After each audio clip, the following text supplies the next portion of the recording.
to the digital afterlife of grief. I am Ginger Lou, and here is the Generative AI news. Entertainment leaders warn against weakening copyright for AI. Hundreds of Hollywood A-list celebrities and entertainment industry professionals, including Paul McCartney, Ava DuVernay, Taika Waititi, Katie Blanchett, Natasha Lyonne, Alfonso Cuarón, Lily Wachowski, Ben Stiller, Carrie Coon, and Lily Gladstone have signed an open letter opposing the relaxation of AI-related copyright laws. The letter addresses recent proposals from OpenAI and Google urging the government to remove copyright protections for AI training purposes. The signatories argue that such changes would harm creative industries. OpenAI and Google have appealed to the Office of Science and Technology Policy this month, advocating for AI developers' access to copyrighted material for training purposes, claiming it would benefit AI development. SAG-AFTRA, representing 160,000 performers, successfully negotiated for actors' rights regulating AI usage after a 118-day strike. The union secured agreements requiring consent and fair compensation for the creation and use of digital replicas in film and TV productions. The new contract ensures that actors maintain control over their digital likeness and receive appropriate payment, even when AI-generated versions perform roles. In support of these efforts, California Governor Gavin Newsom enacted 2 laws in 2024 to protect actors from unauthorized AI replicas.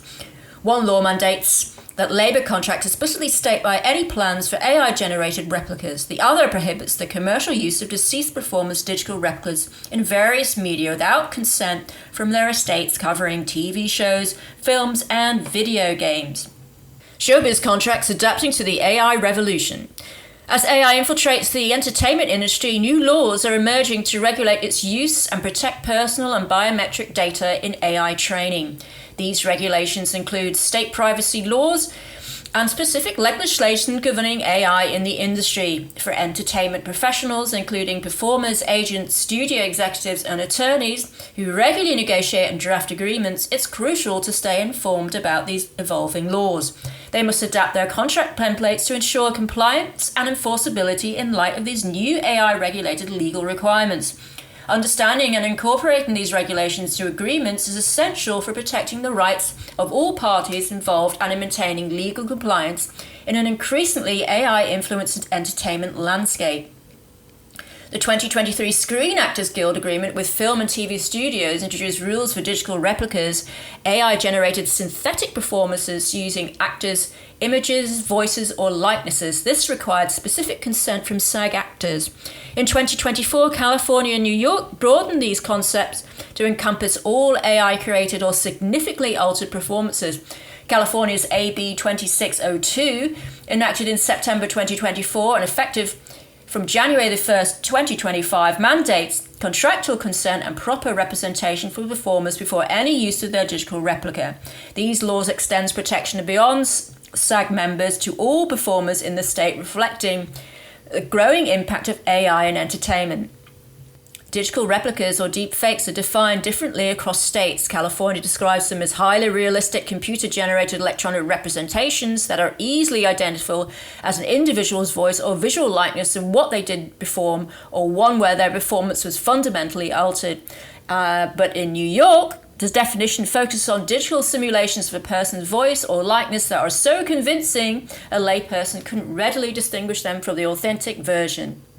AI-generated art loses copyright battle in U.S. appeals court. On Tuesday, a federal appeals court in Washington, D.C. upheld that AI-generated art without human input cannot be copyrighted under U.S. law. The court supported the U.S. Copyright Office decision to deny copyright protection for an image created by Stephen Taylor's AI system Dabus, stating that only works with human authors qualify for copyright. This ruling is part of an ongoing efforts by U.S. officials to address copyright issues in the growing generative AI field. The Copyright Office has also rejected copyright claims from Mid-Journey generated images.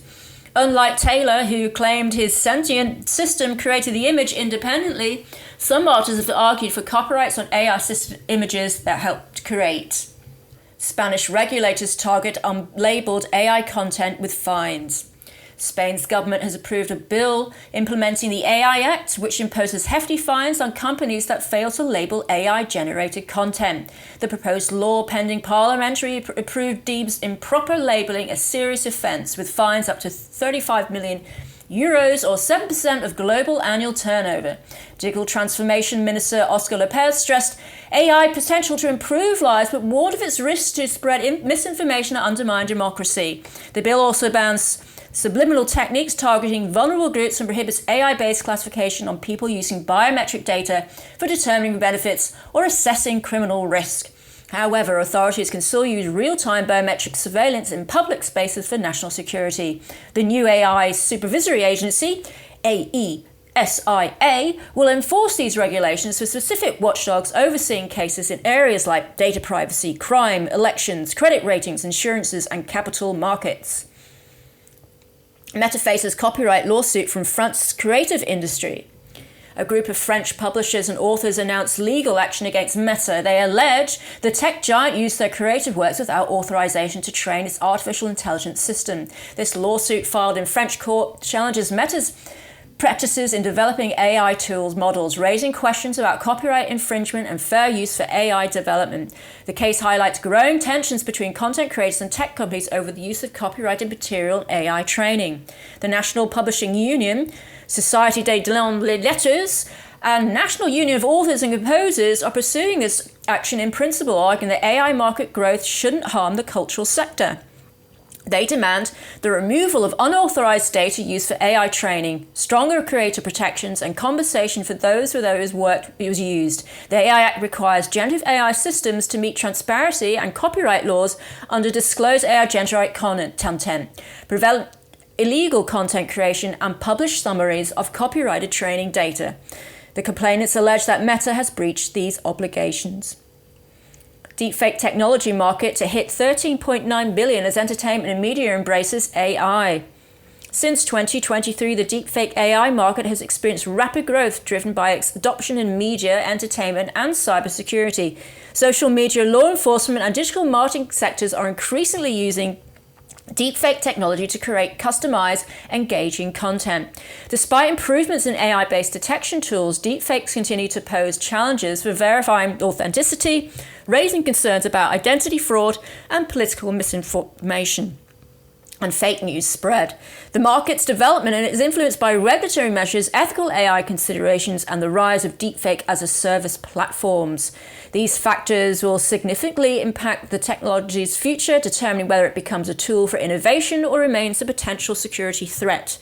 In 2023, the deepfake AI market was dominated by the media and entertainment sector. Major studios and streaming platforms have increasingly adopted AI-generated content to enhance viewer engagement. The technology found implications in reviving historical figures, modifying actors' performances, and providing dubbing in multiple languages. Preserving documentary accuracy in the age of unregulated AI. Quote, some in the film world have met the arrival of generative AI tools with open arms. We and others see it as something deeply troubling on the horizon. End quote. This was said by the co-directors of the Archival Producers Alliance, Rachel Arntell, Stephanie Jenkins, and Jennifer Puccielli, wrote on March the 1st in the Los Angeles Times. They argue that the increasing use of AI-generated content in documentaries has raised serious concerns among archival producers. This concern is shown by others in the industry as evidenced by Variety's report that Motion Picture Academy is considering mandating the disclosure of generative AI use for Oscar contenders. While this disclosure is important for feature films, it's critical for documentaries. The API co-directors began noticing synthetic images and audio in historical documentaries they were working on in early 2023. The lack of transparency standards is alarming as they fear the mixing of real and artificial content could undermine the non-fiction genre and its crucial role in preserving collective history. In February 2024, OpenAI introduced Sora, its new text-to-video platform with clip titled Historical Footage of California During the Gold Rush. It resembled a classic Western without a happy ending, but it was entirely artificial. OpenAI presented this clip to demonstrate Sora's ability to create videos from user prompts using AI that understands and simulates reality. However, the video is not reality, but a mishmash of real and Hollywood-imagined imagery reflecting the biases of the industry and archives. Like other generative AI platforms such as Runway and Luma, Dream machines swallow a source's content from the internet and digital materials. Consequently, these platforms merely recycle the limitations of online media, like amplifying existing biases in the process. This has been the Digital Afterlife of Grief. I'm Ginger Lou. Have a great day.